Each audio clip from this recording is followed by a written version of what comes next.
Well, hello everyone. I want to welcome you to a quick discussion on a topic that might be of interest to you, a Plan B. And I have with me a friend, a mentor, who has some experience with this. His name is Ben Woodward, and Ben is in the UK. So Ben, welcome. Thank you. Glad to be with you again, Suzanne. Can you share a little bit about your background, first of all? Yeah, sure. I've worked in the health and wellness industry now for well over a decade. Different roles that I've played have been in marketing, in sales, general management. I was the managing director of the European region of a global wellness company. And then my last role was as president of that company, based out of the United States, but covering the global business there. Up until recently, that is, of course, where I, after that, moved to become an entrepreneur, work for myself, and to pursue a slightly different path outside of the corporate world. So why do you think is having a plan B important? I think first and foremost for me, it's peace of mind. I'm a single income provider for my family. We're a family of 9. My wife and I have 7 children. So feeling the responsibility of providing, not just from month to month, but to be able to provide long-term security and stability for that home environment is really important to me. And I think there are a lot of us that live, unfortunately, hand to mouth, month to month, and the statistics about how close a large portion of our population is away from bankruptcy. Should anything go wrong with their current circumstances, is both sobering and frightening. So I think it's always good to have something up our sleeve, a backup plan, a different option, something that we can have as an alternative, just to give us peace of mind, as well as to give us options in the future. So what should someone really consider in finding a plan B that's really right for them? Well, I think it's important in pursuing a plan B is recognizing that in building something up as a plan B, we're doing it outside of our primary employment responsibilities, which means it's going to be in our spare time. If it's going to be in our spare time, it needs to be something that we're passionate about, or something that we love, or something that we feel connected to with a purpose. So I think being able to associate a cause or a purpose with our plan B will help us to build it in our spare time, because otherwise we'll lose the motivation to do so very quickly. That's a great point, because that is exactly what happened to me. You know, I have been building this in my spare time, and I was shared the information the end of September that my job was being eliminated, and I needed to train people to take over that position. And so I was very fortunate and grateful that I have a plan B that I can now move into. Yeah, absolutely. Yeah. So you said, when you shared a little bit about your background, that you were connected with a company from a corporate standpoint. What caught your attention? Now, this company that we're talking about, that I'm connected with and you are as well, is a company called Nikken. What caught your attention so that you made that connection to become an employee? Well, I was approached by the company to become their sales director for their European region. That was my first introduction to the business. What attracted me is I'm the kind of person that needs to wear my heart on my sleeve. And I knew this would be a role that would require me to be in front of a lot of people, speaking with a lot of people. And there were 2 things that really attracted me. One was the cause. Nikken's focus is on the 5 pillars of health: a healthy mind, a healthy body, a healthy family, healthy society, and healthy finances. And that really resonated with me. That's always something that's been important to me. And the other thing that really attracted me was the opportunity to become myself in that role. That was something that was really attractive. Not every employed position that we pursue gives us the chance to become the best version of ourselves. And that role and the relationship that I had with my boss at the time, that really just facilitated it. And so those 2 key factors were really important for me. That's great. So what caused you now to move out of the corporate world and now, as you said, branch into the entrepreneur world as a consultant?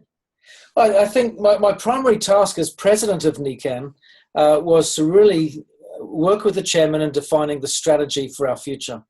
And speaking really candidly, the strategy that we put together was so exciting. I didn't want to miss out. It was good to be able to shout from the rooftops what we're doing, but to be in there in the trenches with people side by side, shoulder to shoulder, that to me was really more invigorating as an opportunity to really make my mark.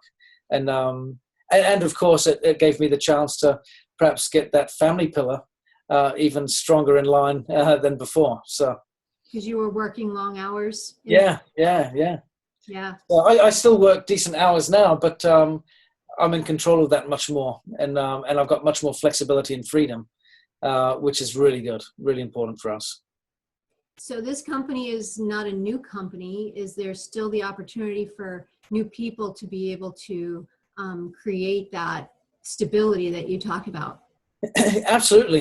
What I find really exciting, and I mentioned this on a call the other day with some people, is that research from the Netherlands shows that the average lifespan of a company, regardless of industry, is 11 and a half years. So you could go to the top Fortune 500 companies of the 80s, for example, you'll find half of them don't exist anymore. And you could do your own research to validate that, but that's empirical evidence there. NICAN's been around for 41 years. So significantly longer than the average company of any industry. And with any company, you're always going to have an ebb and flow. Hopefully it'll go in an upwards direction, but you're always going to have an ebb and a flow. I don't know of any company that for 40 years has just gone like that. That would be remarkable, but it would be ridiculously rare. So what I would say here is with the ebb and flow of any business, we have the chance as entrepreneurs and as leaders of our own business to take control of that flow and turn it into an upward trend if we so desire. It requires work on our part, but it gives us the opportunity to do just that. So wherever we start, whenever we start, we're always at the front end of that. And what becomes of our business thereafter is really up to us.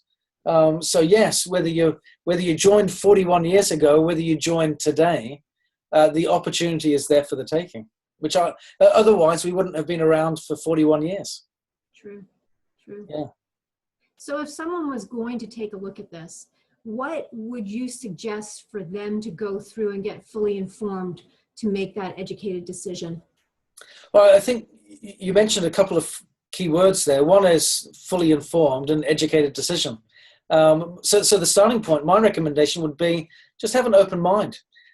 Sometimes when we hear opportunities at first glance, we go, oh, maybe that's not for me. But if you do feel the need to have a plan B, if you are in a position where you go, I'd like to have a greater sense of peace of mind in my financial future, or peace of mind in my sense of control of my future for me and for my family, if that is something that's important, the starting point is just be open-minded. Take a look. The starting point, I would always recommend them to speak directly with yourself, Suzanne, as someone that's been in the business for a good while, that's had your own personal experience. I think with any company, you could go online and hear both good and bad about any company in any industry, anywhere, anytime. That's the wonderful diversity that you get on the internet, isn't it? So it comes back to that point about having an informed opinion. So my approach would be go to the source. If I've got something broken with my car, I'm not an expert there, but I'd go to a mechanic who is. Likewise, if I need tax advice, I'm not an expert with tax, I'd go to a tax accountant. You want to go to the source that is the authority. So I'd go to the official websites for NICAN. I'd go to the official YouTube channels for NICAN. If there's official documentation from the company, I'd encourage you to take a look at that. And again, Suzanne, you could probably jump in and direct people there. And likewise, we've got a series of webinars and calls that we have on a regular basis from entrepreneurs that are in the business doing it presently in this moment, where you can get kind of live feedback or observation of what people are doing, which would always be helpful. That's great, Ben. Great advice. Do you have any closing comments or thoughts that we haven't covered yet? No, I think the critical thing is that principle of just having an open mind. I love the starting point that you said. We've got to have, in today's age and today's uncertainty, a plan B. Every 6 years, the world goes through an economic crisis. And yet, it always comes as a surprise when it happens. Yeah, which is remarkable. But you can chart back over the last 100 years. Every 6 years, there's been a financial crisis that's taken place. And that affects hundreds of thousands or millions of people all around the world and their security. Let's get ahead of the game. Let's be prepared. Let's anticipate some of the challenges in the future and do something about it now while we have a sense of control and an opportunity to influence that, shape that. Let's do something now. And like I said, just be open-minded, take a look, listen to Suzanne, ask whatever questions you want. There's never any pressure to make a decision because it's always your decision. But let's make informed ones and have a good experience doing it.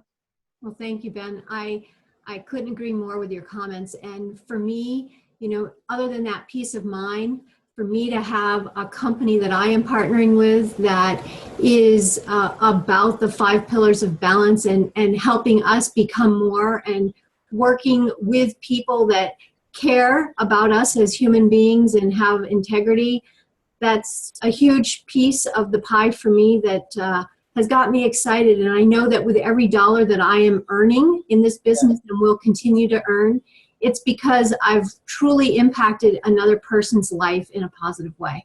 Yeah, absolutely. And to that point, Suzanne, there's great security in this. Yeah, you mentioned before about you've worked for a very long time. How long were you with your company? It'll be 29 years. 29 years, and after 29 years, you got made redundant. Yes. Yeah. And the great thing with Niken is Niken can never fire you. They can never make you redundant. You're an independent contractor with them. You've got a contract with them that allows you to work independently to build your business.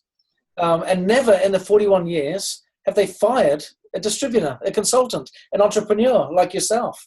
Never in those 41 years have they made someone redundant like that. So that you've got a tremendous opportunity here that offers great security and great peace of mind. So, yeah, something to consider to anyone that's facing that redundancy experience. Very true. Well, thank you very much. Cool. Thank you. And thank you very much for listening.